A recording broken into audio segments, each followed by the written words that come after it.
Terima kasih, selamat malam. Pada kesempatan ini, saya atas nama Sefnat Lopo, Prodi Sosiologi Universitas Nusa Cendana Kupang, kembali lagi di channel YouTube Lazarus Jahamat akan membahas buku ke-8 mata kuliah Sosiologi Terapan dengan judul Teori Masyarakat Informasi. Jadi ada beberapa topik penting yang ada dalam buku ini yang saya akan memberikan gambaran pada video kali ini. Yang pertama,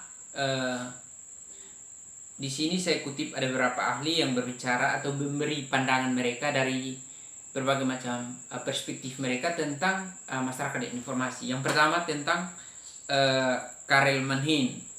Karel Manhin adalah salah satu seorang filsafat yang berbicara mengenai pergeseran masyarakat dari masyarakat Fordist ke masyarakat pasca Fordist. Artinya dia melihat perkembangan informasi dari masyarakat lokal ke masyarakat transisi. Di situ terjadi gejolak sebagaimana digambarkan juga oleh Marcel Castell tentang kapitalisme informasi, bahwa ada pergeseran di sana. Yang pertama dari masyarakat agraris, masyarakat industri, masyarakat informasi, dan masyarakat atau dengan kata lain masyarakat industrialisasi informasi.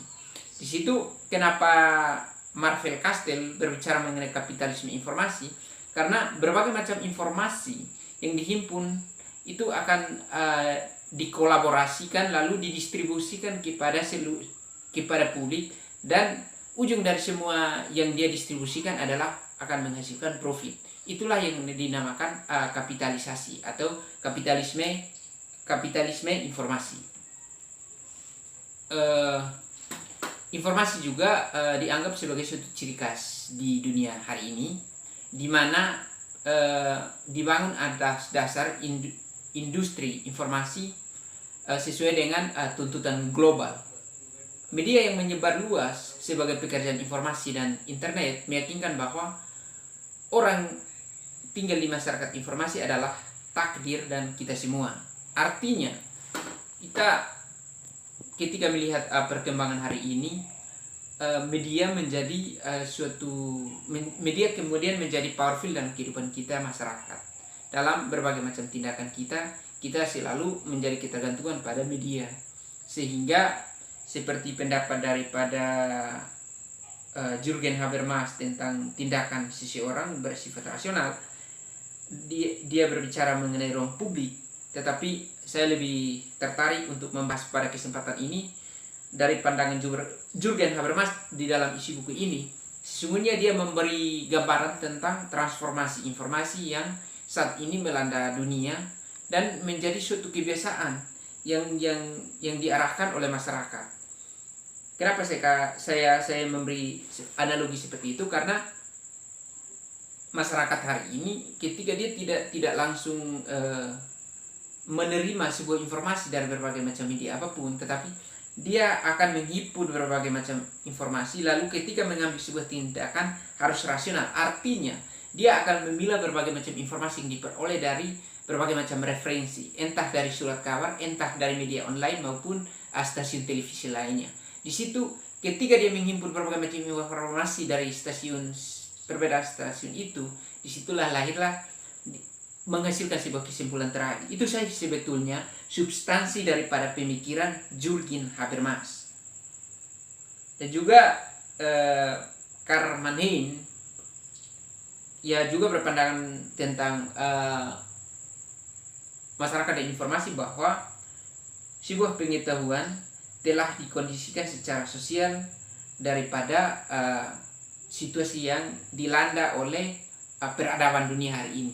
Jadi dari pendapat Karl Manhin ini tentang kondisi sosial sebagai suatu tuntutan atau sebagai suatu situasi di mana kita tidak bisa memungkiri akan situasi itu. Sebagai contoh, hari ini terjadi persaingan ideologi global antara negara-negara kapitalis dan negara-negara komunisme. Persaingan itu kemudian berimplikasi kepada negara-negara berkembang seperti kita Indonesia, dan sampai hari ini terasa. Sehingga mau tidak mau, suka tidak suka, itu suatu kondisi sebagai kita negara Indonesia yang merupakan negara yang terbuka hari ini untuk berbagai macam investor dari luar, kita akan mau siap secara sadar atau tidak sadar, mau bersiap untuk mau menghadapi dengan situasi itu atau tidak siap, tetap situasi itu sudah dilanda. Karena situasi itu merupakan suatu skema yang sudah dicanangkan oleh perang-perang ideologi global yang sudah dicanangkan oleh negara-negara maju. Sehingga mau tidak mau kita harus diperhadapkan dengan situasi-situasi seperti itu. Dalam buku ini juga mempertimbangkan berbagai macam perspektif tentang informasi di dunia kontemporer ini atau di dunia kekinian ini. Seperti desakan daripada Friedrich von Hayek bahwa kapitalisme memberikan optima. Ya, jadi di lain sisi kita ada kalanya orang memberi artinya membangun suatu perspektif negatif atau suatu pandangan negatif tentang kapitalisme informasi, tetapi sesungguhnya informasi itu mempermudah kita dalam mengakses berbagai macam informasi guna kita beradaptif dengan perkembangan dunia hari ini. Jadi sama juga dengan pandangan daripada Jürgen Habermas tentang postmodernisme, artinya pandangan tentang kemajuan teknologi yang bersifat global hari ini. Jadi kita tidak bisa melihat situasi atau keberadaan hari ini sebagai suatu keadaan yang miris, tetapi bagaimana persiapan kita untuk menyamakan diri atau kita menyesuaikan diri dengan bersifat adaptif lah tentang perkembangan yang melanda dunia hari ini. Bahwa masing-masing harus memiliki kontribusi yang berbeda. Artinya mungkin dengan adanya skematisasi yang sudah dicanangkan oleh negara-negara barat untuk berbagai macam liputan informasi, tetapi kita harus menyesuaikan diri dengan keberadaan yang ada. Yang berikut tentang pendapat dari ada beberapa kriteria yang disampaikan oleh Jules Haber. Yang pertama, apa yang mengejutkan seorang dalam membaca literatur tentang masyarakat dan informasi? Banyak penulis beroperasi dengan definisi yang belum berkembang tentang subjek mereka. Sepertinya jelas bagi mereka tentang apa yang mereka maksud dengan konsep tersebut. Tentang fitur-fitur tertentu dari informasi society. Tetapi anehnya jika tentang kriteria operasional mereka ingin memahami perubahan informasi. Jadi dari pendapat yang ada, kita harus kembali melihat masyarakat dan informasi atau society information dan operasional informasi. Jadi